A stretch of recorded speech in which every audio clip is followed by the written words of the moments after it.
Good morning, students. Today's class is Flow of Control, chapter 10. So, each and every programming language will execute set of statements sequentially. Sequentially is nothing but one after another. That is what sequentially. Those kinds of statements are very less useful and restrictive also. There are a lot of situations which code has been executed. Some programming languages handle which code has been executed, which set of statements has been executed based on a condition. That is what known as here decision. It gives a decision which code has to be execute based on a condition. So in that particular situation, control of the program jumps from one part to another part of the same program. That is what known as here jump control here. Next one we are going to see statement. Statement, it is nothing but it is a specific instruction. It is a set of instructions. Statements are nothing but it is a set of instructions to perform a specific task. That is what called as statements. So here we can have two different kinds of statements used in C++. One is null statement, another one is compound statement. The null statement, which is also known as empty statement. So the statement containing only a semicolon, the null statement containing only a semicolon, it takes the following form. It contains only the semicolon alone. That is what known as here null statement. And next one is compound statement or block statement. C++ allows a group of statements inside curly braces. So those statements are called as compound statement or a block. So this is what statement 1, statement 2, statement 3. So this is what general syntax, and this is example. So each and every executable statement should be enclosed, should be ends with a semicolon in every programming languages. So next one, the compound statement or block is treated as a single unit and may appear anywhere in the program. This compound statement will be treated as a single unit. It may appear anywhere in the program. We can give this code anywhere within a program. That is what they are trying to say here. So next one is control statements. So every programming language provides to support sequences. So two different types of statements, actually three different types of statements we can see here. One is sequential statement, another one is decision making or selection statement, last one is looping or iteration statements or looping statements. Sequential statements are nothing but if a program have more than one statement, the statements can execute one after another. The flow of execution of the statements can never changed. That is what sequence statement. So next one is selection statement. Based on a condition, block will be executed. If the given condition is true, the true block will be executed, or else the false block will be executed. Those kinds of statements are known as selection statement or decision making statement. So next one is iterative statement. It is a set of statements that are repeatedly executed based on a condition. If the given condition, after evaluating the condition, if the given condition is true, the true block will be executes repeatedly until the given condition becomes false. This is called as looping statement. Each and every statement has different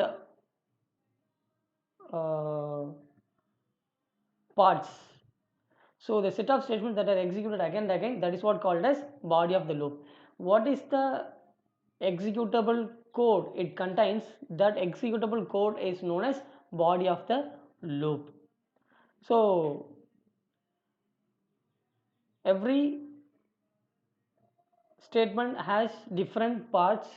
One is variable initialization, next one is test expression, and finally incrementation of the loop and last one is body of the loop. Based on the condition, incrementation will happen. After reaching the condition as false one, the body of the loop will be stop its execution. So selection statements, here we can see different selection statements: if statement, if else statement, if else if statement, nested if statement, if else if ladder.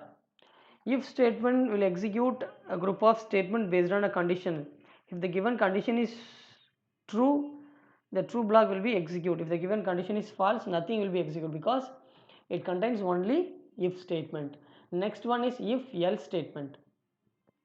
If else statement can have if block and then else block. If block is also known as true block, else block also known as false block. If the given condition within if block is true, the true block, I mean what are the executable statement you have given within the if block, that will be execute.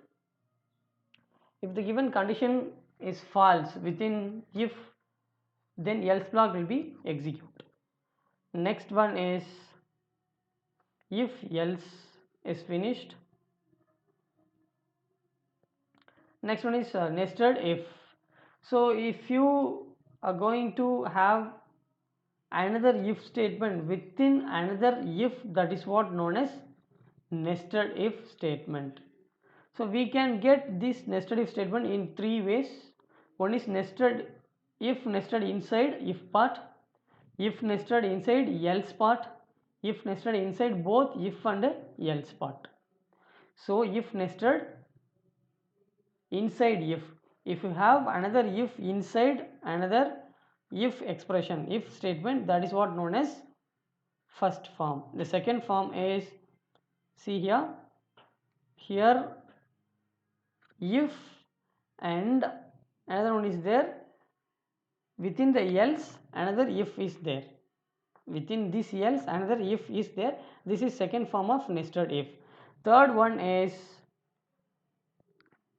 the if contains both if as well as else part. See here, these are all the three forms of nested if. So for this example I will show you later. So next one is if else if ladder. If you are using else if within if statement, that is what known as if else if ladder. It is also known as multi path decision making statements. So in this type of statements, if followed by one more else if. After declaring if or after creating if statement, one more else if statements will be there and it will ends with the else statement. This is what the syntax of else if ladder.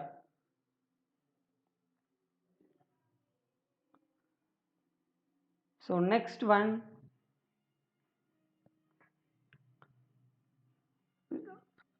is alternative to if else. The conditional operator or ternary operator which is alternative for if, I mean if else. Already I have explained you while taught the 9th lesson. So it takes 3 arguments. So it will comes under ternary operator. So because of ternary operator, it needs 3 operators, I mean 3 operands. It needs 3 operands. So this is what the executable statement, this is what is going to execute based on a condition. So if the given condition is true, if the given condition here is true, this first expression will be execute. If the given condition is false here, the second statement, this expression will be execute. This is what ternary or conditional operator. For this also I will show an example.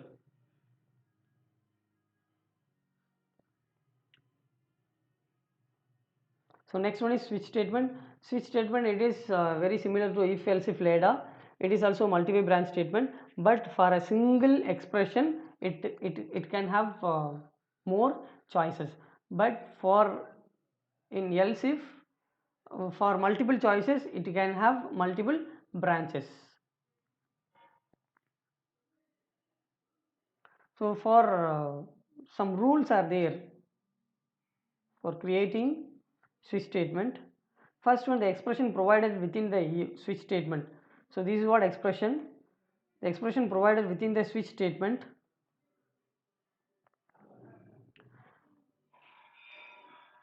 should result in a constant value, otherwise it would not be valid. The switch expression should have a constant value. You are not able to change the value of switch expression. If you are changing the value of switch expression, you will not get the value, I mean you will not get the output, otherwise it would not be valid. And next one is duplicate case values are not allowed. So for switch we can give case 1, case 2, case 3. Based on the given expression, the cases will be executed. Within the switch expression, if you are given 1, your case 1 will be executed.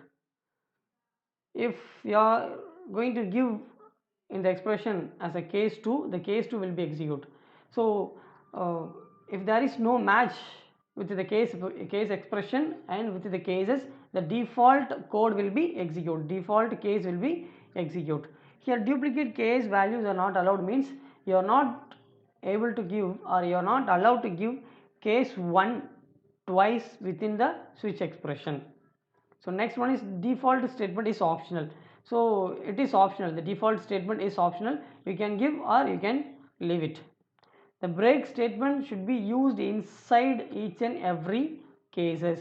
The break statement which is used to terminate the statement sequence, which means the after giving the break only the case 1 will be terminated.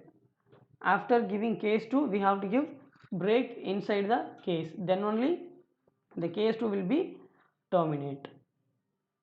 Next one is the break statement is also optional. If omitted, execution will continue on into next cases. If you omitted the cases, all the cases will be execute. If you omitted the cases, all the cases will be execute. Next one is nesting of switch statement is also allowed. We can use more than one switch statement. I mean we can use another switch statement within a switch statement. That would be known as nested switching statement. So next one is difference between switch and if else. It is one of the most important 5 mark or 3 mark. So expression inside if statement decide whether to execute the if block or under else block. Based on the expression within the if block, it will decide if block statements has to be executed or else block statements has to be executed. So next one, expression inside switch statement decide which case has to execute. Based on the expression value, it will decide which case has to be executed. So next one is an else if statement uses multiple statements for multiple choices, but switch statement uses single expression for multiple choices. So the third different is if else statement checks quality as well as logical expression. Within the if else statement we can check quality as well as we can give logical expressions. Here we can give only quality, we can check only for quality. In switch statement we can check only for quality. So next one is the if statement evaluates integer, character, pointer or floating point type, boolean type, whatever it is, but switch statement evaluates only character data type, character or integer data type. It will not handle or it will not evaluate floating point, boolean type values. Next one is if the condition is false, the else block statements will be executed. The given condition is false, what you have given within the if block, the else block will be executed. Here in switch statement, if the given expression is false, the default statement will be executed. Next one is iteration statements. So iteration is nothing but it is sequence one or more statements that are repeatedly executed based on a condition until a condition becomes false.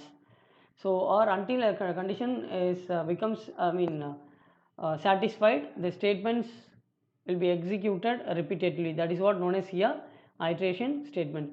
We can use this iteration statement as three types.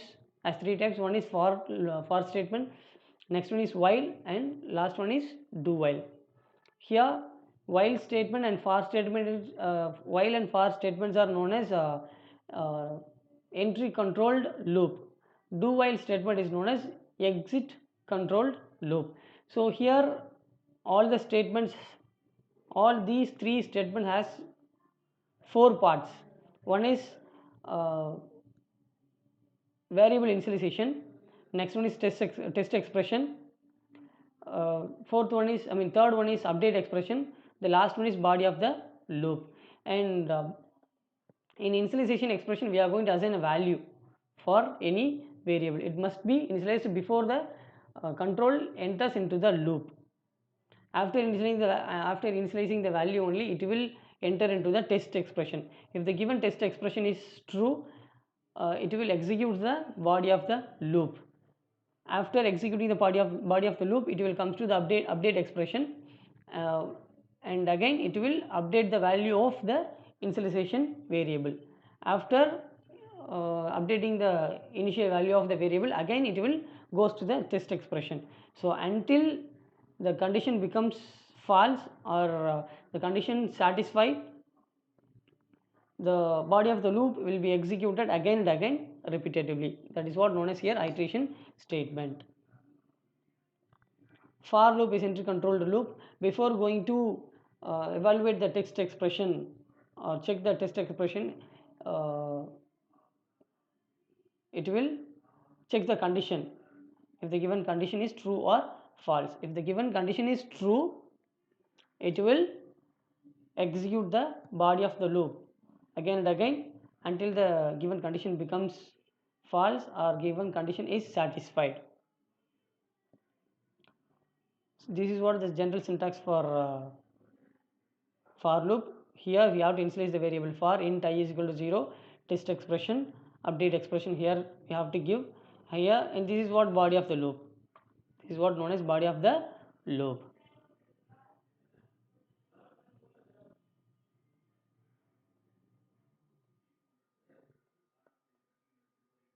This is what a small program for loop. See here, int I have declared here, so no need to give here int. So I have initialized the value of I is equal to 0.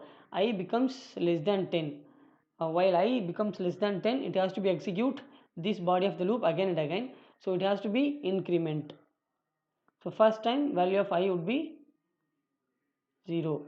Again it will go here, because of giving incrementation update expression, the I value will be increment to 1. So again it will check here, instead of I 1 will comes here, 1 is less than 10. So here the condition is true. Here the condition is true, so that it will execute again. So until the I value becomes 9, it will execute again and again. That is what iterative statement.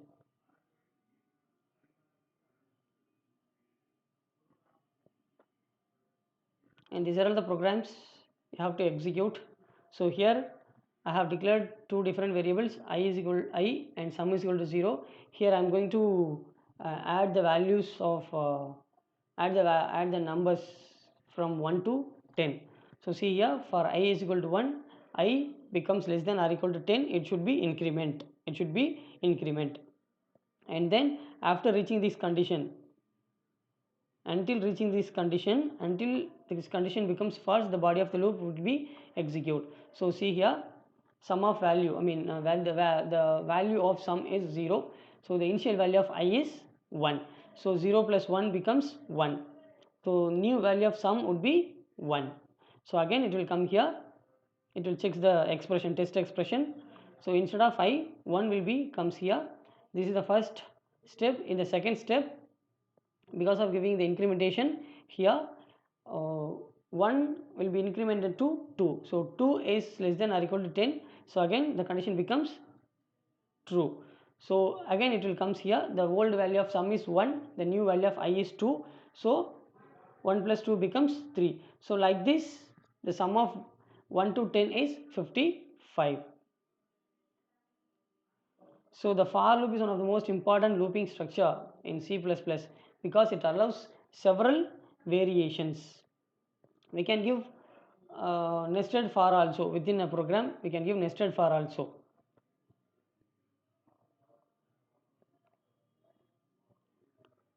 And within a for loop we can give different variations, which means different variables also. See here, within a loop, within a for loop, I can give I as well as j as well as comparison between I and j, as well as have incremented I and decremented j also. So this is what the multiple initialization and multiple expressions. So that's why they are telling for is one of the most important looping structure in C++ programming language. So this program would become what as a false one because it will not give the expected result what they have given here. Let me try after this session. And here within a for loop they will prefer prefix operator over postfix. Here prefix is nothing but if you are giving I plus plus, that is what prefix. If you are giving plus plus I, that would be known as postfix. Here the difference between prefix and postfix is in prefix, in step 2 only the value of the initialization variable will be incremented, but whereas in postfix first it will increment the initialization variable, after only it will stored into that variable. That's why they are preferring prefix over the postfix. So if you have system in your home, please do this in Turbo C++ compiler, then only you can understand these concepts very well. So next one is infinite loop. What is infinite loop? If any loop doesn't contain test expression, that would be known as infinite loop. So see here, for I is equal to 0, there is no test expression, there is no condition, and afterwards they have given updation expression. Because of the absence of test expression, this would be known as infinite loop, which means it will execute number of times until you are going to stop by manually. It will execute the set of same statement, it will execute the same set of statements again and again infinitely. Next one is empty loop. So after giving the loop, if you doesn't give any body of the loop, that would be known as empty loop. In that place nothing will be executed because it doesn't contain, the body of the loop contain anything. I mean the body of the loop contain nothing, sorry. So that it would be known as empty loop. See here, it doesn't contain nothing. So this would be known as see here you are not able to give the semicolon. If you are not giving anything here, that would be also known as empty loop. Here if you are giving the semicolon, the loop terminates itself here. The loop terminates in this place itself, so that the loop finish here itself. The loop, I mean the power of the loop will be finished here itself, so that this would be considered different statement, different body. It would not be considered as the body of the loop, so that this would be known as empty loop here.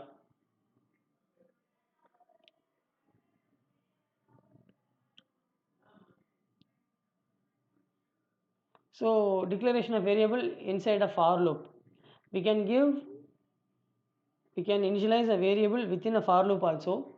Before going to declare a variable inside a for loop, we have to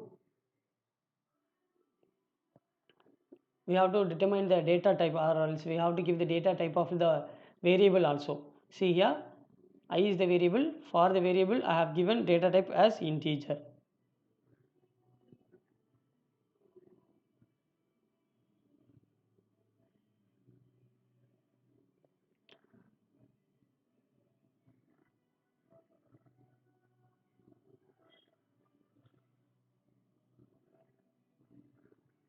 So here we are not able to access the variable I, because the I variable has been given within the main block, so that we are not able to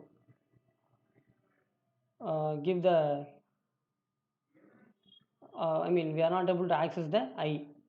So because it is given within the different statement, we are able to access sum because it is given within inside, inside main function. So if you are declaring any variable within the main function, it can be accessed anywhere in the program.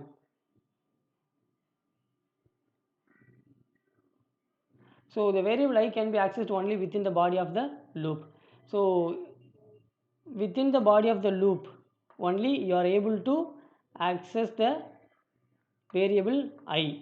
So that they are trying to say, so that only they are telling here variable I cannot be accessed here, because it is initialized within the for loop. So that within the body of the for loop only we are able to access the variable I, but we can access the variable sum anywhere within the program, anywhere in the program. So because it is declared under main function, if you are declaring a variable under main function, that would be accessed anywhere in the program.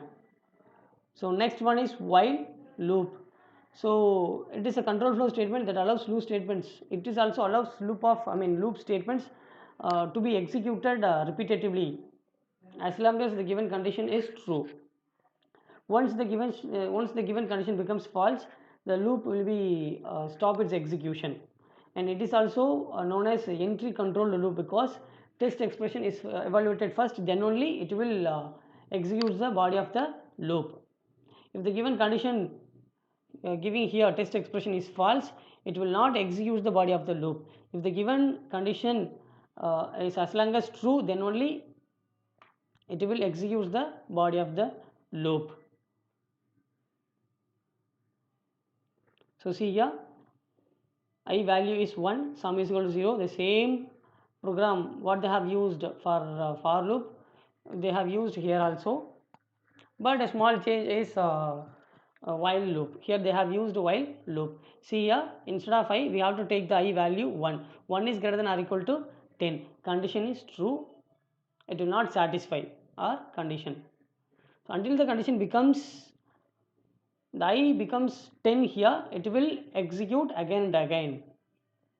For executing the for updating the value of I only, here they have given I plus plus.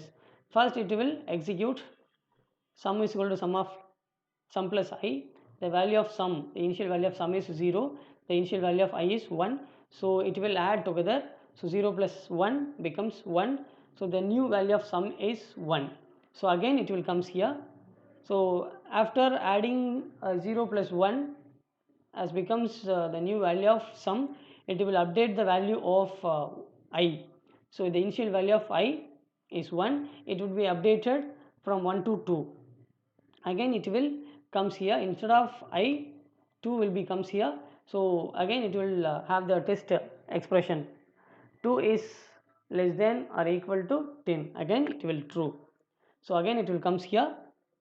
Again now the new value of sum is 1, the new value of I is 2. So 1 plus 2 becomes 3. Again it will update the value of I 3. So 3 plus 3 6, like that until the given condition becomes false, or the given condition as long as true, it will execute the body of the loop again and again. Suppose instead of giving I is equal to 1 here, if you are giving 11, the body of the loop will not be executed, because it is entry control loop, entry controlled loop. Before going to execute the body of the loop, the while statement and for statement always evaluates the given condition first. If the given condition is true, it will execute the body of the loop.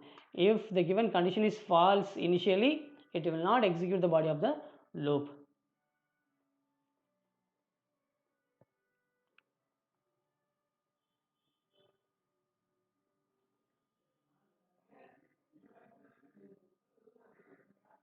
And we can give like this also. We can give the incrementation within the while loop also. So while loop also can have different variations. It can be an empty loop or infinite loop, whatever it may be. So an empty loop does not have any statement inside the body of the loop. See here, within the while there is no executable statements, so that it would be known as empty statement.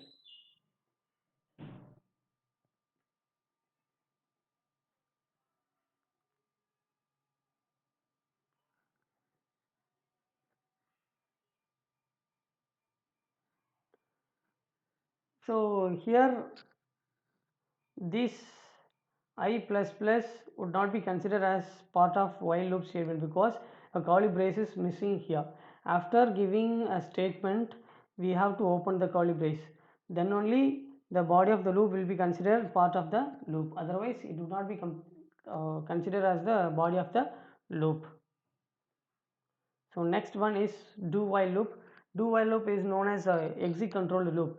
So here before going to check the condition, because in do while we are going to give the while at last only, at the end of the loop only, so that it is known as exit controlled loop. Before going to evaluate the condition, before going to evaluate this condition, it will execute the body of the loop at least once. If the given condition is true or false, it will execute the condition at least once. If the given condition here is false, it will execute the body of the loop at least once.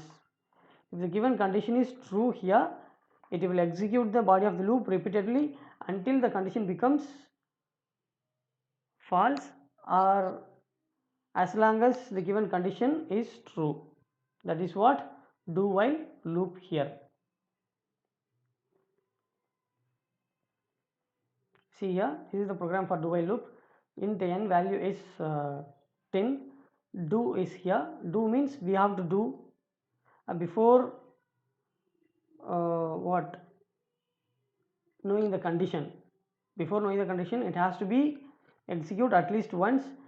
After only it will check the condition. If the given condition is true, again it will execute the body of the loop again and again until the given condition becomes false, or as long as remains true. The given condition as long as remains true, it will execute the do body again and again. Here it is equal to military command. If your higher officer is ordering you, you are not permitted to ask what or why should I do this one. You are supposed to do the work. That is what here. So here n value has to be accessed. It should be decremented because n is 10. So the n value becomes what, less than 0. It could be execute again and again. So the given condition is n is greater than 0. Yes, of course it is true. Again it will comes here. Again it will decrement from 10 to 9. Again instead of n, 9 will becomes here. Again the given condition is true. Again it will print the 9. So again it will decrement the value of n from 9 to 8. So again it will comes here.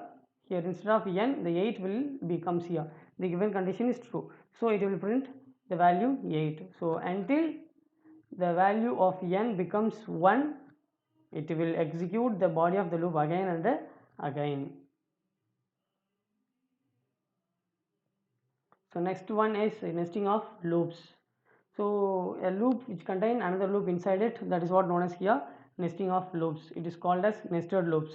So within a for loop I can have another for loop. Within while loop I can have another while loop, or else within for loop I can have another while loop also.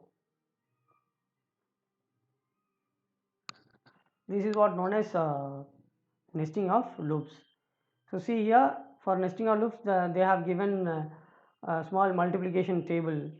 So multiplication table is the printable statement. It could be printed as it is. So here it is also has to be print, and slash t is for vertical tab. Because of giving slash t, the output of this program may vary. So see here, because of giving slash t, so 1 2 3 4 5 I will print 1 by 1. So next one is, this is for giving the column. This is for giving the column. Int c is equal to 1. C is becomes less than 10. It could be incremented again and again. So this is what C. Sorry, the slash t is for horizontal tab. Because of giving horizontal tab, a small space will be contained between the numbers. Slash v is for vertical tab. So because of giving slash in front of C, this is what C. This 1 2 3 4 5 6 7 8 until 9, this is what C. After the C, they have given the small I beam. Because of giving the I beam, after C only we can have like this.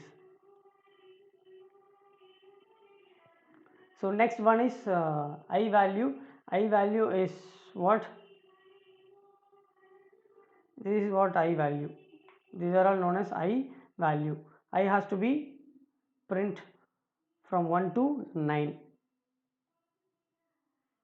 And next is, they are going to multiply I and C. So see here, this is C. The first 1 2 3 of horizontal is I. The vertical 1 2 3 is what known as C. So see here,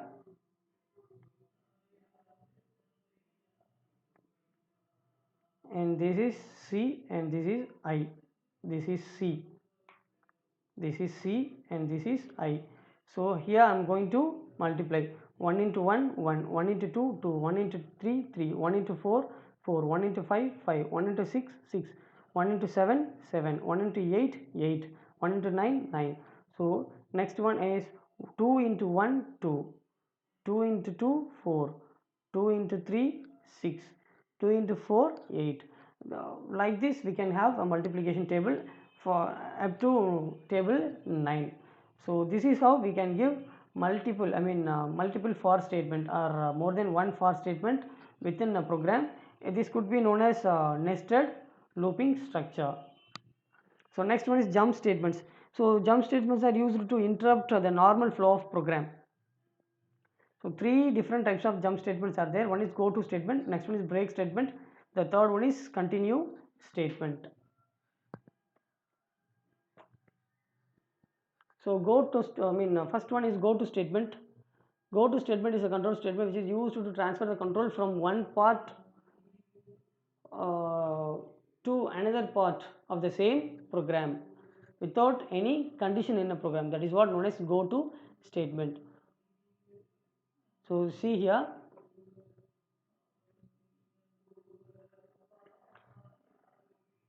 here I have given jump. Here I have given the condition if n is greater than 10, it has to be execute. Here I have given go to jump. After reaching this condition, it will go to the jump statement here. The value of n, initial value of n is 1, that could be print here. It will comes here. So n is equal to n plus 2. This could be rewritten as n is equal to n plus 2. This n plus is equal to 2 could be rewritten as n is equal to n plus 2. So it could be rewritten as n is equal to n plus 2. So according to this statement we can get output like this. So next one is break statement. Break statement is a jump statement. It is also a type of jump statement which terminates the execution of the loop. While after reaching a condition, if you are giving break, it will terminate the loop. It will terminate the loop from that condition itself, and it will not resume the body of the loop. Next one is continue. Continue statement works quite similar to break. So instead of terminating the loop or instead of breaking the loop, it will continue the statement, forces to the loop to continue or execute the next iteration. So see here, in break, after reaching the condition, it will not execute after 5, but in continue, whereas in continue statement it will omit the sixth value, it will omit the value 6, again it will resumes the execution of the body of the loop. That is what the difference between the break and the continue loop. So students, I hope you all understand the concepts very well. If you have any doubts, you can call me. For this, after opening the school, I will show examples in our lab. Thank you all.